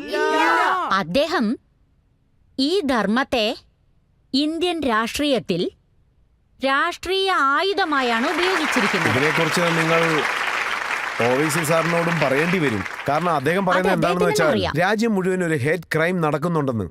താടിയും തൊപ്പിയും വെച്ചവരെ കണ്ട ജനക്കൂട്ടം ആക്രമിക്കുന്നു എന്ന്. OIC പറ്റി പറയുകയാണെങ്കിൽ അവർ എന്നെ കുറിച്ചൊരു സ്റ്റേറ്റ്മെന്റ് നൽകിയിരുന്നു. സ്കോളർഷിപ്പ് നിർത്തിയിരുന്നത്രേ 1ാം ക്ലാസ് മുതൽ 8ാം ക്ലാസ് വരെ. 1 മുതൽ 8 വരെയുള്ള ക്ലാസ്സുകളിൽ ഫ്രീ എഡ്യൂക്കേഷൻ അല്ലേ? എഡ്യൂക്കേഷൻ തന്നെ ഫ്രീ ആകുമ്പോൾ സ്കോളർഷിപ്പ് എങ്ങനെയാ വരിക? ഇവിടെ വിദ്യാർത്ഥികളുണ്ടല്ലോ, ചോദിച്ചു നോക്ക്. നിങ്ങൾ നിങ്ങളുടെ കോൺഗ്രസിന്റെ പീരിയഡിൽ അപ്പീസ് എന്ന പേരിൽ മൈനോറിറ്റി സെക്ഷന് വേണ്ടി 1 മുതൽ 8 വരെ സ്കോളർഷിപ്പ് നൽകിയിരുന്നു. 1 മുതൽ 8 വരെ. അതിന്റെ ആവശ്യമില്ല, എഡ്യൂക്കേഷൻ തന്നെ ഫ്രീയാ. ഞാൻ എന്താ പറയുന്നതെന്ന് വെച്ചാൽ അതിന്റെ ആവശ്യമില്ല. എല്ലാവർക്കും അവിടെ ഫ്രീ എഡ്യൂക്കേഷനല്ലേ കിട്ടുന്നത്. അതിനാണ് എന്നെ മൈനോറിറ്റിയുടെ ശത്രു എന്ന് വിളിച്ചത്. നിങ്ങൾ അവരുടെ 40% ബഡ്ജറ്റ് കുറച്ചു എന്ന് പറയുന്നു. സർ, അത് ഞാനൊരു സത്യമാണോ? 40% തരാം, പക്ഷെ നിങ്ങളത് ചെലവാക്കിയില്ലല്ലോ. ചെലവാക്കാൻ വഴിയില്ലാത്തപ്പോൾ ഞാൻ അത് എന്തിനാ നിങ്ങൾക്ക് നൽകുന്നത്? ഇത് ജനങ്ങളുടെ പണമാണ് സർ. ജനങ്ങളുടെ പണം കയ്യിൽ വെച്ചുകൊണ്ട് ഞാൻ എന്ത് ചെയ്യാനാ? അത് കൊടുത്തു വേണം ഞാൻ രാഷ്ട്രീയത്തിൽ ശോഭിക്കാൻ. ഇന്ന് നിങ്ങൾ നോക്കുകയാണെങ്കിൽ ബഡ്ജറ്റിൽ നമ്മൾ ചോദിക്കുന്നുണ്ട് 150-ൽ കൂടുതൽ നഴ്സിംഗ് കോളേജുകൾ ഉണ്ടാവും, അതുപോലെ 150-ൽ കൂടുതൽ മെഡിക്കൽ കോളേജുകളും ഉണ്ടാവും. അതിലൊക്കെ ഏതെങ്കിലും പ്രത്യേക മതത്തിലുള്ളവരെ പഠിക്കാൻ പാടുള്ളൂ എന്ന് ഞങ്ങൾ പറഞ്ഞോ? ഇല്ലല്ലോ. ഈ കോൺഗ്രസ് പാർട്ടിയിലുള്ളവരോ തൃണമൂൽ കോൺഗ്രസിലുള്ളവരോ എപ്പോഴും ഈ കുറ്റം ആരോപിക്കുന്നത് എന്തിനാണെന്നറിയോ? കാരണം അവര് ഡിവൈഡ് ആൻഡ് റൂളിലാണ് ഭരണം നടത്തുന്നത്. ഇപ്പൊ ഉണ്ടല്ലോ, ഖഡ്ഗെ സാറിന് ഒരുപാട് പദവികൾ എടുത്ത് തലയിൽ വെക്കണമെന്ന് ആഗ്രഹമുണ്ടെങ്കിൽ ഈ നാടിന്റെ രാഷ്ട്രീയ രീതിയായിട്ട് ഞാൻ പറയുകയാണ്, ഇവിടെ രാഷ്ട്രീയം നടത്താൻ വേണ്ടി ആ ഒരു കുടുംബം തന്നെ നമ്മുടെ രാജ്യത്തെ വിഭജിച്ചിരിക്കുന്നു. ഈ കുറ്റം ഞാൻ നേരിട്ട് ആരോപിക്കുന്നു. മതത്തിന്റെ പേരിൽ ഈ നാടിനെ തന്നെ വിഭജിച്ചിരിക്കുന്നു. ഖാർഗെ സാറിനോട് പോയി പറയേ, ഓരോ സ്ഥലവും സന്ദർശിക്കാൻ പറ, പ്രത്യേകിച്ച് ഗ്രാമങ്ങൾ സന്ദർശിക്കാൻ പറ. അദ്ദേഹത്തോട് ജനങ്ങളുടെ കാലിൽ വീണ് മാപ്പപേക്ഷിക്കാൻ പറ. ഈ നാടിനെ ഞങ്ങൾ മതത്തിന്റെ പേരിൽ വിഭജിച്ചു, നാടിനെ രണ്ടാക്കി. അങ്ങനെ ചെയ്തെങ്കിൽ മാത്രമേ ഒരേ കുടുംബത്തിലുള്ളവർ ഇവിടെ PM ആകാൻ പറ്റൂ. ഇത് പറഞ്ഞ് മാപ്പപേക്ഷിക്കൂ അദ്ദേഹം. ഈ ഒരു കാര്യം ഒരിക്കലും പറയില്ല. രാഹുൽ ഗാന്ധി പറഞ്ഞ കാര്യമാണ് അദ്ദേഹം പറയുന്നത്. നമ്മുടെ PM ആദ്യം മുസ്ലിംസിനെ രാഹുൽ ഗാന്ധി. സെക്കൻഡ് ഗ്രേഡ് സിറ്റിസൺഷിപ്പ് ആയിട്ടാണ് കാണുന്നതെന്ന്. അദ്ദേഹം ഇങ്ങനെയൊക്കെ പറഞ്ഞാലേ രാഷ്ട്രീയം കളിക്കുന്നു. ഈ നാട് വിഭജിക്കണമെന്ന് പറഞ്ഞപ്പോ ആരാ അത് ചെയ്തത്? കോൺഗ്രസുകാരല്ലേ വിഭജിച്ചത്. ഈ കോൺഗ്രസുകാരാണ് എപ്പോഴും ഹിന്ദുസിനെ അറ്റാക്ക് ചെയ്ത് സംസാരിച്ചോണ്ടിരിക്കുക. മാത്രമല്ല അവർ ഹിന്ദുസിനെ സെക്കൻഡ് ക്ലാസ് സിറ്റിസൺ ആയിട്ടാ കാണുന്നതും. മൻമോഹൻ സിംഗ് തന്നെ പറഞ്ഞല്ലോ, ഈ നാട്ടിൽ എത്രത്തോളം വിഭവങ്ങളുണ്ടോ അതിലൊന്നും നാടിന് യാതൊരു അവകാശവുമില്ലെന്ന്. ഒരു പ്രത്യേക സമുദായത്തിനാണ് അവകാശം. അപ്പൊ ഇത് രാഷ്ട്രീയ വിഭജനമല്ലേ? സ്മൃതി മാഡം, ഇപ്പോഴെല്ലാം OVC സാർ ഇടയ്ക്കിടയ്ക്ക് പറയാറുണ്ട്, മുസ്ലിംസ് എല്ലാവരും ജയിലിലുള്ളതുപോലെയാണ് ഫീൽ ചെയ്യുന്നതെന്ന്. അവരുടെ ജീവിതം നരകമായി മാറിയെന്ന്. മുസ്ലിംസിന്റെ പ്രോപ്പർട്ടീസ് ബുൾഡോസർ വെച്ച് ഇടിക്കുന്നുവെന്നും മദ്രസകളിൽ റെയ്ഡ് നടക്കുന്നു എന്ന്. മദ്രസയുടെ റെയ്ഡിനെ പറ്റി നിങ്ങളിപ്പോ പറഞ്ഞില്ലേ? ഒരു നാട്ടിൽ നിയമം സമാധാനപരമായി നടപ്പിലാക്കാൻ വേണ്ടിയല്ലേ ഒരു ആക്ഷൻ എല്ലാവരും എടുക്കുന്നത്.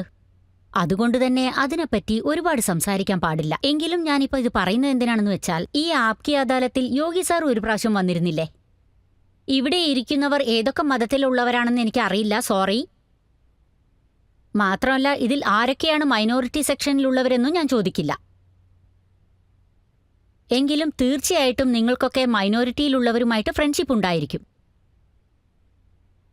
എന്താ നിങ്ങളുടെ സുഹൃത്തുക്കൾക്കൊക്കെ ഈ നാട് ജയിലു പോലെയാണോ തോന്നുന്നത്? OSC സാറ് ഇതുപോലെയൊക്കെ കുറ്റാരോപണം നടത്തുന്നുണ്ടല്ലോ. അദ്ദേഹം ആദ്യം ചെയ്യേണ്ടത് രാഹുൽ ഗാന്ധി സാറിന്റെ സ്റ്റേറ്റ്മെന്റ് നോക്കുക എന്നതാണ്. രാഹുൽ ഗാന്ധി ജമ്മുവിലേക്ക് പോയി. എന്റെ അറിവിൽ ജനുവരി അവസാനമാണെന്ന് തോന്നുന്നു. അദ്ദേഹം ഉണ്ടല്ലോ ഒരു സ്റ്റേറ്റ്മെന്റ് നൽകിയിട്ടുണ്ടായിരുന്നു, നിങ്ങളത് വായിച്ചു നോക്കണം. അദ്ദേഹം അതിൽ പറഞ്ഞിട്ടുണ്ട്, നമ്മുടെ നാട്ടിൽ സാഹചര്യം ശരിയല്ലെന്ന് മീഡിയക്കാർ പറയുന്നു, ജനങ്ങൾ തമ്മിൽ തല്ലി ചാകാൻ ആഗ്രഹിക്കുന്നു.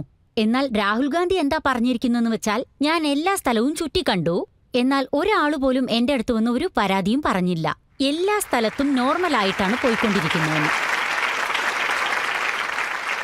അതുകൊണ്ട് OSC സർ, താങ്കൾ എന്നെ വിശ്വസിക്കണ്ട, രാഹുൽ ഗാന്ധിയെ വിശ്വസിച്ചോളൂ. അതിരിക്കട്ടെ, ഈ മൈനോറിറ്റി ജനങ്ങളുടെ അടുത്ത്, അതായത് ഇവിടെയുള്ള സ്ത്രീകളോട് താങ്കൾക്ക് പറയാൻ സാധിക്കുമോ അവരെല്ലാം സേഫാണ്, എങ്ങോട്ടും പോകേണ്ട വീണ്ടും ആവശ്യമില്ല പറയുന്നു. എന്ന്? എവിടെ പേടിക്കേണ്ട കാര്യമില്ലയോ അങ്ങനെയുള്ള സ്ഥലങ്ങളിൽ നിങ്ങൾ പേടിപ്പെടുത്തുന്ന രീതിയിലുള്ള സിറ്റുവേഷൻ ഉണ്ടാക്കരുത്. അതായത് പുലി വരുന്നു എന്നൊരു കഥ പറയില്ലേ, അതാണിന്ന് കോൺഗ്രസ് പാർട്ടി ചെയ്യുന്നത്. പുലി വരുന്നെന്നും പറഞ്ഞു ഒച്ച വയ്ക്കുന്നത് കാരണമാണ് എല്ലാ സ്ഥലത്തും അവർ തോൽക്കുന്നത്. കാരണം ഭീഷണിപ്പെടുത്തിയാണ് രാഷ്ട്രീയം കളിക്കുന്നത്. ഞങ്ങൾ നാടിന്റെ വളർച്ചയെക്കാട്ടി രാഷ്ട്രീയം കളിക്കുന്നു. ഇതാണ് ഞങ്ങൾ തമ്മിലുള്ള വ്യത്യാസം. സ്മൃതി മഠത്തിനോട് എൻ്റെ ചോദ്യം എന്താണെന്ന് വെച്ചാൽ, നമ്മൾ ഈ TV ചാനലിലും അതുപോലെ മീഡിയയിലും ഒക്കെ കാണാറുണ്ട്, പല ലീഡേഴ്സും അമ്പലത്തിൽ പോകാറുണ്ട്, അതുപോലെ പൂജകൾ നടത്താറുണ്ട്. പെട്ടെന്ന് ഇങ്ങനെയുള്ള മാറ്റങ്ങളെ എങ്ങനെ ഉൾക്കൊള്ളണമെന്നറിയില്ല. ഇതിൽ താങ്കളുടെ അഭിപ്രായം എന്താണ്? പറഞ്ഞു വരികയാണെങ്കിൽ കോൺഗ്രസുകാരാണ് ഈ കളി ഒരുപാട് കളിക്കുന്നത്. 2019 എലക്ഷൻ നടന്നപ്പോ റോഡിൽ വെച്ച് നിസ്കരിച്ചു. കൂടാതെ വിധാൻസഭയുടെ ഇലക്ഷൻ നടന്നപ്പോ അമ്പലത്തിൽ പോയി മണിയടിച്ചിരിക്കുന്നു. നിങ്ങള്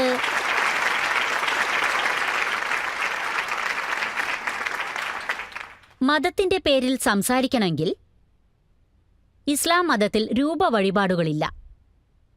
ഞാൻ ഇതിനെ സ്വീകരിക്കുന്നു.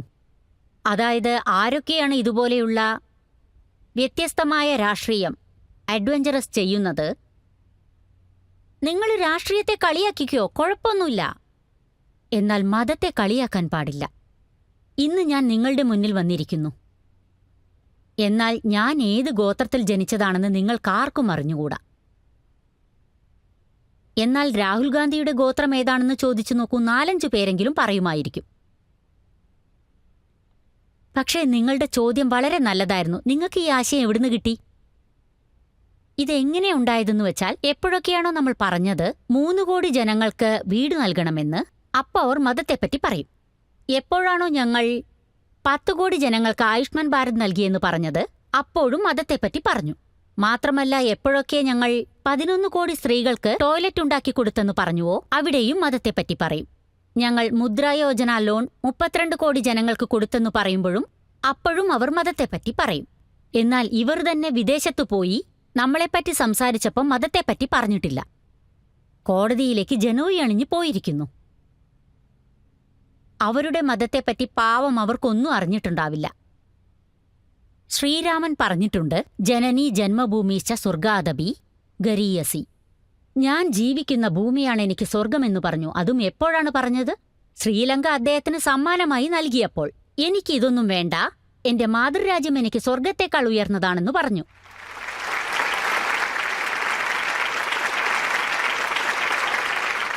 അതുകൊണ്ട് ഇലക്ഷൻ വരുമ്പോൾ മാത്രം ഇവരെ ഹിന്ദുവിന്റെ വേഷം ധരിക്കുന്നില്ലേ? ഇവരോട് ശ്രീരാമന്റെ ചെറിയ ചെറിയ മന്ത്രങ്ങൾ ഹൃദിസ്ഥമാക്കാൻ പറ. എങ്കിലേ ലണ്ടനിൽ പോയി നമ്മുടെ നാടിനെപ്പറ്റി കുറ്റം പറയാതിരിക്കൂ. ഇപ്പോ റോബർട്ട് വാദ്രയും ശ്രീരാമന്റെ അവരും അമ്പലത്തിലേക്ക് പറയുന്നുണ്ടോ? ഡൊണേഷൻ നൽകിയിട്ടുണ്ട്. നൽകിയിരുന്നോ? അതെ, അദ്ദേഹം തന്റെ ഫേസ്ബുക്ക് അക്കൗണ്ടിൽ ഇതിനെക്കുറിച്ച് എഴുതിയിട്ടുമുണ്ട്.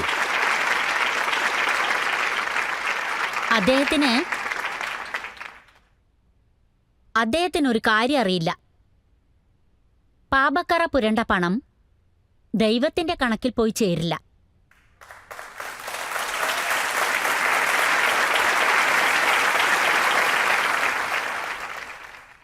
ജനങ്ങളെല്ലാവരും TV-യിൽ മെഹ്ബൂബ മുക്തി ശിവന്റെ അമ്പലത്തിൽ പോയി മാല ചാർത്തിയത് കണ്ടു. അതുകൊണ്ടാണ് എല്ലാവരും ചോദിക്കുന്നത്, ഇവിടെ എന്ത് ഡെവലപ്മെന്റ് ആണ് നടക്കുന്നത് എന്ന്. ആ പറയുമല്ലോ, മോദിയുണ്ടെങ്കിൽ.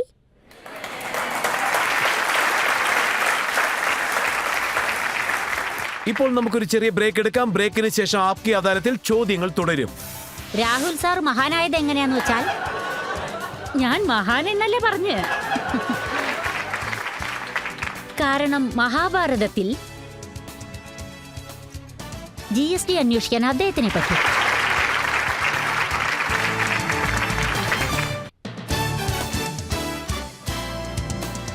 Welcome back. ഇന്ന് ആപ്കി അദാലത്തിൽ സെൻട്രൽ മിനിസ്റ്ററിനോടുള്ള ചോദ്യങ്ങളാണ് ചോദിച്ചുകൊണ്ടിരിക്കുന്നത്. സ്മൃതി ഇറാനിയുടെ പേരിലുള്ള അടുത്ത കുറ്റാരോപണം എന്താണെന്ന് നോക്കാം. ആപ്കി അദാലത്തിൽ സെൻട്രൽ മിനിസ്റ്റർ സ്മൃതി ഇറാനിയുടെ മേലുള്ള കുറ്റാരോപണം ഇവർ പ്രതിപക്ഷ നേതാക്കന്മാരെ കളിയാക്കുന്നു എന്നതാണ്.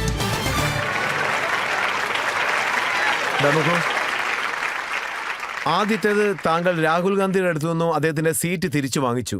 40 വർഷമായിട്ട് അവർ ഞാൻ അദ്ദേഹത്തിന്റെ ഭരിച്ചുകൊണ്ടിരുന്ന. അടുത്ത് വാങ്ങിയിട്ടില്ല. അമേത്തിയിലെ ജനങ്ങൾ അത് എനിക്ക് തന്നതാ. പക്ഷേ താങ്കൾ അദ്ദേഹത്തിനെ നോക്കി ഓടിപ്പോയി എന്ന് കളിയാക്കുകയല്ലേ? ശരി, ഞാനിപ്പോ ബഹുമാനത്തോടെ പറയാം, അദ്ദേഹം എവിടേക്കോ നടന്നുപോയി. അത്രയല്ലേ? അതുമാത്രമല്ല, കളിയാക്കുന്ന രീതിയിൽ നിങ്ങൾ എന്താണ് ചെയ്തതെന്ന് വെച്ചാൽ അദ്ദേഹത്തിന്റെ ഫോട്ടോ നിങ്ങൾ സോഷ്യൽ മീഡിയയിൽ ഇട്ടിട്ടുണ്ട്. അതിപ്പോൾ എന്താണെന്ന് നോക്കാം. ഇതാ കണ്ടില്ലേ, അദ്ദേഹത്തിന്റെ ഫോട്ടോ തലകീഴായിട്ടാണ് ഇട്ടിരിക്കുന്നത്. നിങ്ങൾ തന്നെ ഒന്ന് പറയൂ, ആരെങ്കിലും സാൽവ തല തിരിച്ചിടുവോ? ഇത് ശരിയെന്നാണ് എഴുതിയിരിക്കുന്നത്. നോക്കൂ, സാൽവ തല തിരിച്ചിട്ടാൽ അത് പിന്നെ അങ്ങനെ തന്നെയല്ലേ കാട്ടാൻ പറ്റൂ? ഇപ്പോ അദ്ദേഹത്തിന്റെ പാർട്ടിയിലുള്ളവർ അദ്ദേഹത്തെ സന്യാസി എന്നാണ് വിളിക്കുന്നത്. കാരണം സന്യാസം ഇരിക്കുന്നുണ്ടല്ലോ. നോക്കൂ, ഒരു രാജകുമാരനെയാണ് സന്യാസിയാക്കിയിരിക്കുന്നത്. ഇതാണ് ജനങ്ങളുടെ വിജയം. ഇതിനെക്കുറിച്ച് അദ്ദേഹം ചില അഭിപ്രായങ്ങൾ പറഞ്ഞിട്ടുണ്ട്. അത് ആദ്യം കേൾക്കുക, അതിനുശേഷം താങ്കളുടെ ഉത്തരങ്ങൾ നൽകുക. എന്റെ എന്താണെന്ന് നോക്കാം. ഈശ്വരാ.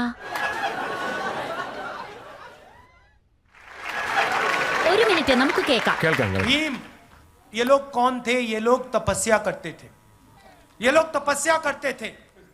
इस धरती पे नफरत फैलाई थी क्या? आपने महाभारत पढ़ी है क्या? उसमें लिखा है कि पांडवों ने डिमोनेटाइजेशन किया क्या? नोटबंदी की थी क्या? गलत GST लागू की थी क्या? कभी करते? कभी नहीं करते. क्यों नहीं करते? क्योंकि वो तपस्वी थे. അദ്ദേഹം പറഞ്ഞു വരുന്നത് പാണ്ഡവന്മാർ GST ഒന്നും കൊണ്ടുവന്നിട്ടില്ല. പിന്നെ പാണ്ഡവർ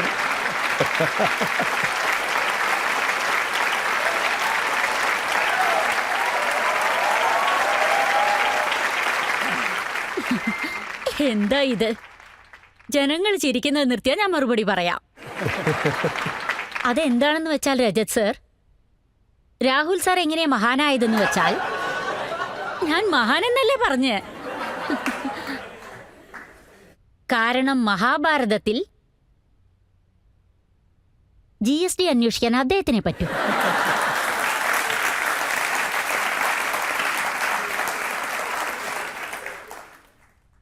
ഗീതോപദേശം അദ്ദേഹം ശ്രദ്ധിക്കാതെ പാണ്ഡവർക്ക് അല്ലെങ്കിൽ കൃഷ്ണനു മാത്രമേ ഈ നോട്ട് നിരോധനത്തെപ്പറ്റി പറയാൻ പറ്റൂ എന്ന് ഞാൻ വിചാരിക്കുന്നു.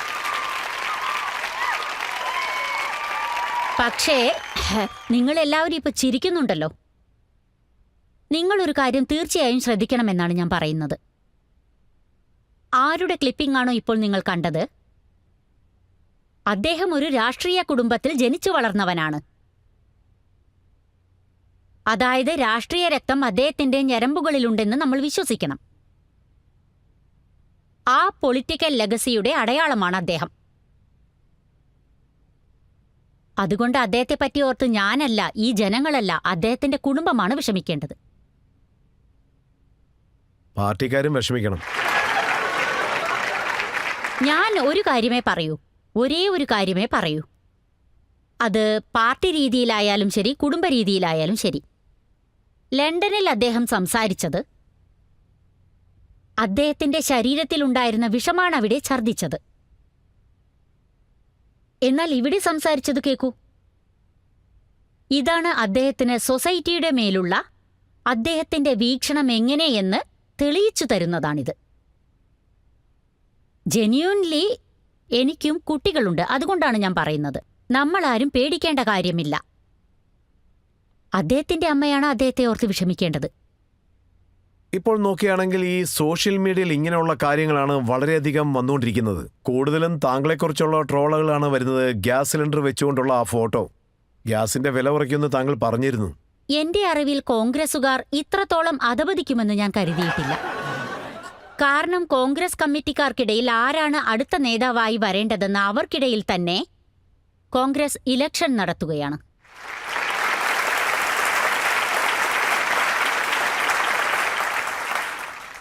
അതുകൊണ്ട് ഇതുപോലെ ജനങ്ങൾ എന്തെങ്കിലും കുറ്റം പറയുകയാണെങ്കിൽ പറഞ്ഞിട്ട് പൊക്കോട്ടെ. ചില കോൺഗ്രസ് നേതാക്കന്മാർ എന്നെ വ്യക്തിപരമായി തന്നെ അറ്റാക്ക് ചെയ്തിട്ടുണ്ട്. അങ്ങനെ ചെയ്തവർക്കാണെങ്കിൽ ഗാന്ധി കുടുംബം പ്രമോഷനും നൽകുന്നു. ഞാൻ ഒരു കാര്യമാണ് പറയാൻ ആഗ്രഹിക്കുന്നത്. ഇത് ചില കോൺഗ്രസ് നേതാക്കന്മാർക്ക് തോന്നുന്നില്ലേ? എന്നെക്കുറിച്ച് എന്തെങ്കിലും വൃത്തികേട് പറഞ്ഞാലോ എന്തെങ്കിലും കാർട്ടൂണുകൾ വരച്ചിട്ടാലോ നിങ്ങൾക്ക് പ്രമോഷൻ കിട്ടുന്നുണ്ടെങ്കിൽ ധാരാളമായി ചെയ്തോളൂ. അല്ല, ഞാൻ എന്താണ് പറഞ്ഞത് വെച്ചാൽ നിങ്ങൾക്കൊന്ന് ചില മൂഡുകളുണ്ട്. അത് നിങ്ങൾ സോഷ്യൽ മീഡിയയിൽ അങ്ങനെ തന്നെ ഇടുന്നു.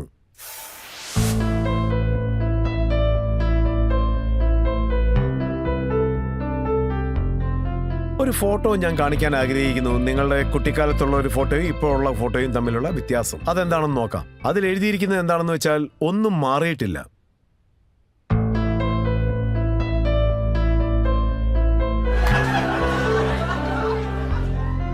അതേ ദേഷ്യം, അതേ റിയാക്ഷൻ. എന്താന്ന് എനിക്ക് എന്നെ കളിയാക്കിക്കൂടെ? Because I know I am not political joke.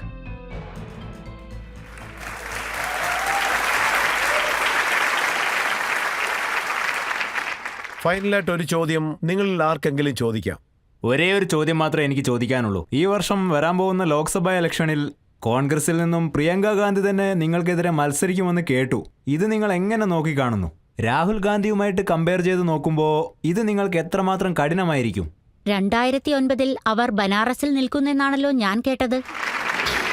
ഇപ്പൊ വളരെ സന്തോഷമുണ്ട്. ഈ ബനാറസ് അവരെ അടുപ്പിക്കത്തില്ല. അവരുടെ തന്ത്രമൊന്നും അവിടെ ബലിക്കാൻ പോകുന്നില്ല. ബനാറസിൽ മോദിക്കെതിരായി ആരെങ്കിലും കോൺഗ്രസിൽ നിന്നിട്ടുണ്ടെങ്കിൽ അവിടെ ജയിക്കാൻ പറ്റില്ല എന്നുള്ളത് 100% ഉറപ്പാണ്. ഇനി അവർ അമേത്തിയിലേക്ക് തന്നെ വീണ്ടും വന്ന് നിൽക്കുന്നുണ്ടെങ്കിൽ നിന്നോട്ടെ. 24 ആരാണ് അവിടെ BJPക്ക് വേണ്ടി നിൽക്കുന്നതെന്ന് എനിക്കറിയില്ല. ഒരു കാര്യം തീർച്ചയാണ്, ആ കുടുംബത്തിൽ നിന്ന് ആര് നിന്നിട്ടുണ്ടെങ്കിലും തോൽപ്പിക്കാനുള്ള അധികാരം എനിക്ക് മാത്രമുള്ളതാണ്.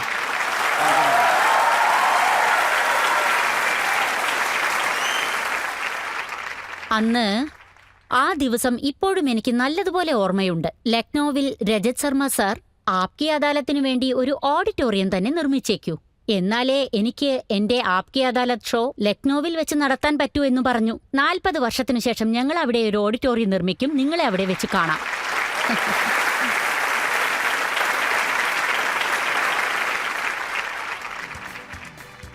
ഇപ്പോൾ നമ്മളൊരു ചെറിയ ബ്രേക്ക് എടുക്കുകയാണ്. ബ്രേക്കിന് ശേഷം നമ്മുടെ ജഡ്ജിയായ ശ്രീ അജയ് ഉപാധ്യായയുടെ ജഡ്ജ്മെന്റ് എന്താണെന്ന് നോക്കാം.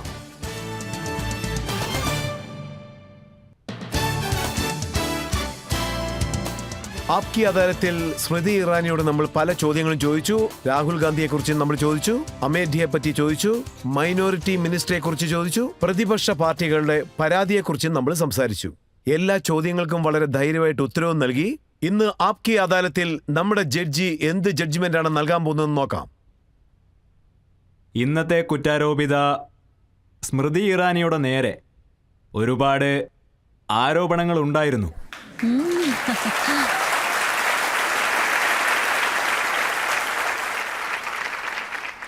അതിനെല്ലാം ഈ ആപ്കി അദാലത്തിൽ സ്മൃതി ഇറാനി അത്ഭുതകരമായി തന്നെ മറുപടികൾ നൽകി. സ്വതന്ത്ര ഭാരതത്തിൽ സ്ത്രീകളുടെ ശക്തി എന്നത് അവരുടെ സാമൂഹിക അവബോധമാണ്. അതിനൊരു മഹത്തായ ഉദാഹരണം തന്നെയാണ് സ്മൃതി ഇറാനി. മാത്രമല്ല, എന്നെ സംബന്ധിച്ചിടത്തോളം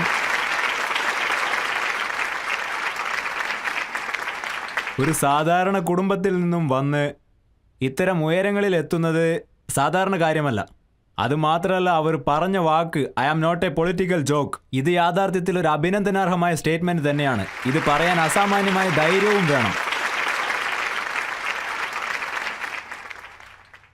അതോടൊപ്പം മിനി സ്ക്രീനിൽ നിന്നും വന്ന ഒരു ലേഡി ഇത്രയും ബോൾഡായിട്ട് സംസാരിക്കുമെന്നത് നമുക്കൊരു കാര്യം തെളിയിച്ചു തരികയാണ്. നമ്മുടെ ഭാരതത്തിലെ സ്ത്രീകൾ രാഷ്ട്രീയത്തിന്റെ പ്രാധാന്യം പതിയെ മനസ്സിലാക്കിക്കൊണ്ട് പ്രവർത്തന രംഗത്തേക്കും കടന്നു വന്നുകൊണ്ടിരിക്കുകയാണ്. ഈ മുന്നേറ്റങ്ങൾ വരാൻ പോകുന്ന കാലഘട്ടങ്ങളിലും നമുക്ക് തീർച്ചയായിട്ടും കാണാൻ കഴിയും.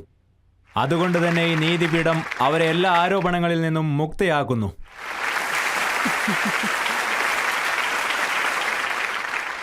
ഇതുപോലെ തന്നെ സ്മൃതി ഇറാനി ഈ രാജ്യത്തിനു വേണ്ടി സേവനം ചെയ്ത് കൂടുതൽ കൂടുതൽ ഉന്നതിയിലെത്തണം. ജനങ്ങളുടെ ബുദ്ധിമുട്ടുകളും കഷ്ടപ്പാടുകളും എല്ലാം തീർക്കണം. ഇന്നത്തെ ആപ്കി അദാലത്ത് ഇതോടെ തീരുകയാണ്. അടുത്ത എപ്പിസോഡിൽ നമുക്ക് വീണ്ടും കാണാം മറ്റൊരു അതിഥിയോടൊപ്പം. അതുവരെ നമസ്കാരം.